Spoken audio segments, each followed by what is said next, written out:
director of National Counterterrorism, Joe Kent, he just resigned today. He said he can't support your conflict with Iran. What's your reaction to that? And did you? Well, I read his statement. I always thought he was a nice guy, but I always thought he was weak on security, very weak on security. I didn't know him well, but I thought he seemed like a pretty nice guy. But when I read his statement, I realized that it's a good thing that he's out, because he said that Iran was not a threat. Iran was a threat. Every country realized what a threat Iran was. The question is whether or not they wanted to do something about it. And many people, many of the greatest military scholars are saying for years that presidents should have taken out Iran because they wanted a nuclear weapon. They were, if we didn't do the attack, or if, I'll go a step further, if I didn't terminate the Iran nuclear deal given to us, one of the worst deals ever made by Barack Hussein Obama. Remember when they sent Boeing 757s over there, loaded with cash? Hundreds of millions of dollars. You would have been very happy. This was a wonderful, they said hundreds of millions. People forget that. Does anybody remember? Right? You remember. Hundreds of millions of dollars in a Boeing 757. I think there are two of them loaded. They took the seats out and they put cash. And it was so much that there wasn't a bank in Virginia, Maryland, or D.C. that had any money left. They stripped them of all their money, put it into place, sent it to Iran, almost as ransom. That's not going to happen with Trump. And nobody ever did anything about it. Nobody ever said anything about it. Can you imagine if I did that? So they've been a threat for a long time. But they've really been a threat. If I didn't terminate Obama's horrible deal that he made, the Iran nuclear deal, you would have had a nuclear war 4 years ago. You would have had nuclear holocaust, and you would have had it again if we didn't bomb the site. So when somebody is working with us that says they didn't think Iran was a threat, we don't want those people, because, and there are some people, I guess, that would say that, but they're not smart people or they're not savvy people. Iran was a tremendous threat. And virtually every NATO nation, and this is the thing, if they told me it wasn't a threat, and therefore they don't want to help, but when they say it was a threat, and it was a major threat, every one of them, I think every one of them, I don't know of one that said they're not a threat, but when they say it was a threat, but we're not going to help, I think they're very foolish. You know, it's interesting. It's interesting because I could say this, that what's happening in Ukraine, we're probably in there for $400 billion. We don't spend any money anymore. They buy it from us and they pay full price. But Biden gave them between $350 and $400 billion of equipment and cash. Someday they'll have to find out about the cash. And you could say that wasn't a threat, you know, we're helping them. So we helped them, and they didn't help us, and I think that's a very bad thing for NATO. Yeah. This morning, former Congressman Joe Kent, who you campaigned for when he ran for Congress, resigned as the director of the Counterterrorism Center. He wrote that he cannot in good conscience support the ongoing war in Iran. He writes, Iran posed no imminent threat to our nature. It's clear that we started this war due to pressure from Israel and its powerful American lobby. How do you respond to that and to those other Republicans who say that this war is actually putting foreign interests above domestic interests? Well, that proposition at the end is clearly wrong. I'm on the Gang of Eight. I got all the briefings. We all understood there was clearly an imminent threat, that Iran was very close to the enrichment of nuclear capability, and they were building missiles at a pace that no one in the region could keep up with. They were far outpacing our allies and friends and us in our defense capability, because we had personnel, installations, members of the armed services, and civilians in the region. Iran was building up ballistic missiles at such a rapid pace, and we knew that their plan was to fire them upon Americans. The commander-in-chief and his administration had a very difficult decision to make.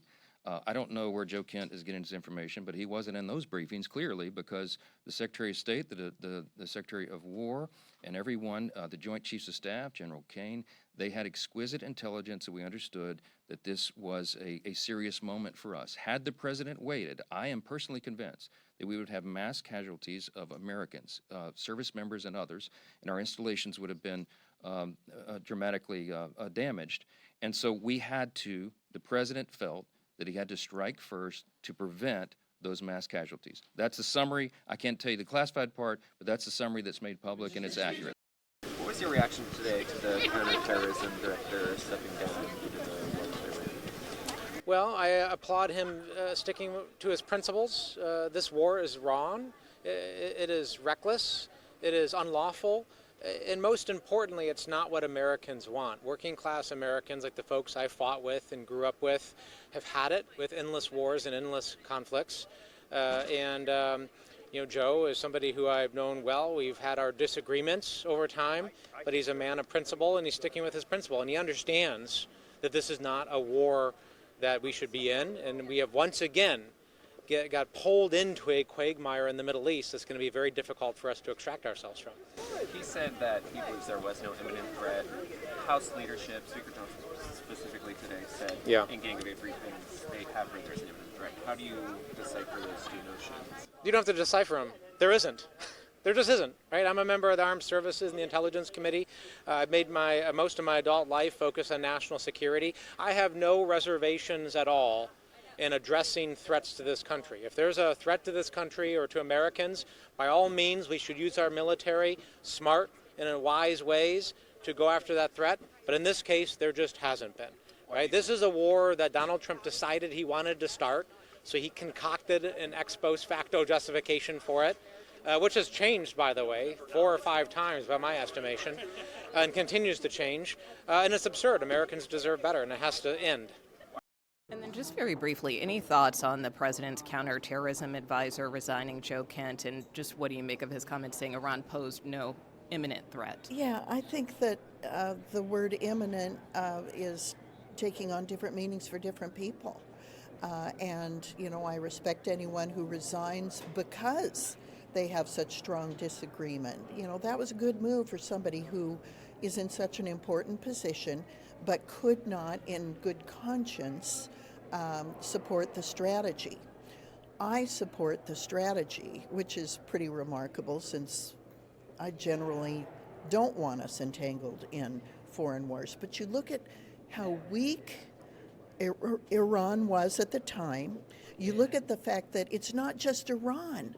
Iran is Iran plus Hezbollah, plus Hamas, plus the Houthis, and plus various smaller cells of terrorism around the country. They are the world's largest purveyors of terrorism.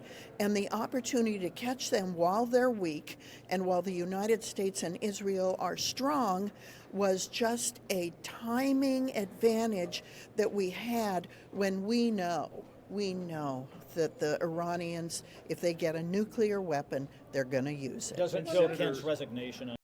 Do you have any reaction to the resignation of the president's counterterrorism advisor, Joe Kent, and what do you make of his comments saying Iran did not pose an imminent threat? He's speaking the truth. He knows that there was no imminent threat. Nobody should know better than the chief of anti-terrorism that Iran posed no imminent threat. It's a war of impulse and whim, not even a war of choice. And nobody should know it better than Joe Kent, who's in charge of counterterrorism. He's speaking the truth to power, and Trump doesn't like it, but I will tell you, I think there'll be more resignations. Senator, could Muellen's appointment be a way out of the DHS shutdown? I think. No, look, I don't have a reaction when extremists like Joe Kent say, "I'm out of here. This administration isn't doing what they said they were going to do." I think it's incredibly telling. Look, the important thing, this isn't about who can we reach out to and will Republicans support a Democrat. No, this is about the president's words, and people have believed him. many people in the public who are, purple voters, they vote red, they vote blue, they believe the president when he said he would lower the costs on day one. They believe the president when he said he would cut your utility bill in half within a year. They believed him when he said he didn't want to make investments in foreign wars or to get America in more conflicts. They believed him. This is someone who just can't be believed. And that's what House Democrats will continue to say through this year and through this administration.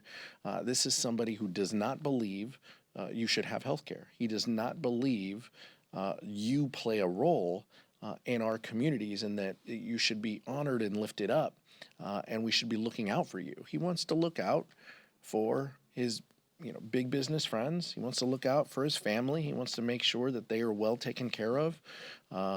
He wants to ensure that all of his friends can do all of the insider trading that they want and can benefit themselves. But you, the American public, do not fit into that system. And that's the most egregious part of it. And I think that's the story that we'll tell through November.